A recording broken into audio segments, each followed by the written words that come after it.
স্বাধীনতার আজাদির যে পার্থক্য এই ভ্রমণ করিয়ার ভ্রমিয়া না ঠিক আছে তো উপস্থাপক হিসেবে আমি চিন্তিত। স্বাধীনতা তো আছেই, স্বাধীনতা দিবস, বিজয় দিবস, আপনি আজাদির নাম দিচ্ছেন, এতে কি ক্ষতি হয়ে যাবে? আপনি যে কোনো ভাষা ব্যবহার করতে পারেন, কিন্তু আপনি ইন্টেনশনটা কি সুন্দরভাবে।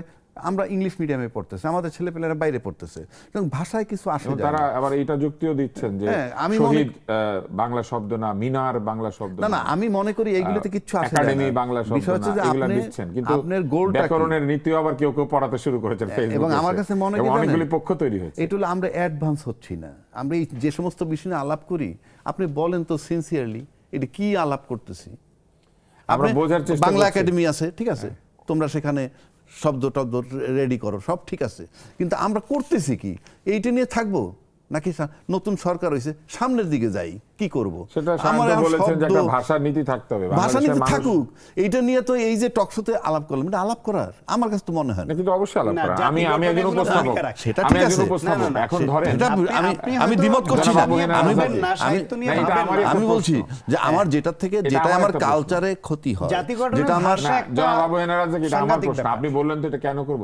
উপস্থাপক হিসেবে আমি চিন্তিত, কারণ আগামীকাল যদি আমাকে উপস্থাপনা করতে আমি তো বললামই, শব্দ শিখে আসছে, যে শব্দ আমি আসলে কোনদিন শিখিনি। আমি আপনার কথা মানলাম, তাছাড়া যে ভাষা আমরা রক্ত দিয়ে অর্জন করেছি, আমি ওই ভাষার স্বকীয়তা নষ্ট করতে দিতে পারি না। আমাদের ভাষা যাতে কোথাও বিকৃত না হয়, সেই জায়গাটা আমাদের খেয়াল রাখতে হবে প্রতিটা শব্দে। আমি যেমন আমার ঘেরাও একটা বাংলা শব্দ না, এটা কিন্তু ইংরেজিতে আমাদের ডিকশনারিতে ঢুকেছে, বাংলা একাডেমিতে। ঘেরাও আপনাদের ডিকশনারিতে পাবেন, ইংলিশ টু বেঙ্গলি ডিকশনারিতে পাবেন, প্রতিনিয়ত গতিশীল এবং ভাষা তৈরি হয়। রবি ঠাকুর যেমন ভুবন ও ভ্রমিয়া শেষে আমি এসেছি নতুন দেশে, এই ভ্রমিয়া মানে ভ্রমণ করিয়া। এখন যদি এটা ভুল ধরি, আপনি ভ্রমণ করিয়া বসায় সুরটা দেন তো, সুরই হবে না। ভুবন ভ্রমণ করিয়া শেষ হবেই না, ভুবন ভ্রমিয়া শেষে। এটা কেন উদাহরণ দিলেন? ওইটাকে বিকৃত করছেন? না, বিকৃত করে নাই, আপনি তৈরি করছেন প্রয়োজনে। আপনি এরকম বহু শব্দ তৈরি হয়েছে, সেটা শব্দের ওই রূপান্তর। আর আপনি যে শব্দ, এটা এক না। স্বাধীনতার আজাদির যে পার্থক্য এই ভ্রমণ করিয়ার ভ্রমিয়া। না ঠিক আছে তো, কিন্তু আমরা এটাকে যদি বারবার ওই জায়গাটায় যাই, তাহলে আমার একটা বিরোধ তৈরি হয়। আপনার স্বাধীনতা তো আছেই, স্বাধীনতা দিবস, বিজয় দিবস, আপনি আজাদির নাম দিচ্ছেন, এতে কি ক্ষতি হয়ে যাবে?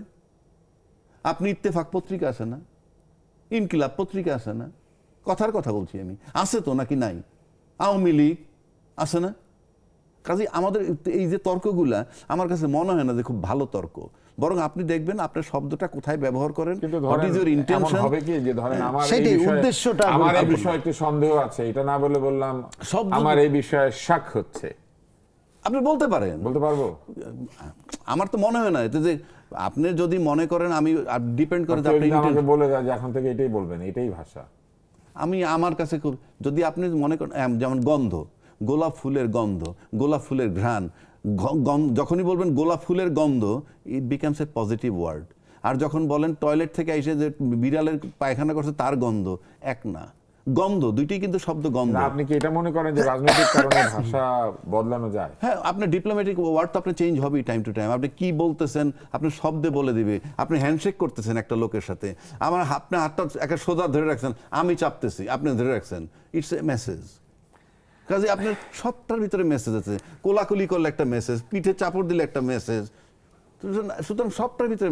এখন মেসেজটা কি যায়, দ্যাট ইজ ইম্পর্টেন্ট। মানে আজকের অনুষ্ঠান শেষ করার সময় আমি বলবো আজকের অনুষ্ঠান এখানেই খতম করলাম। করেন।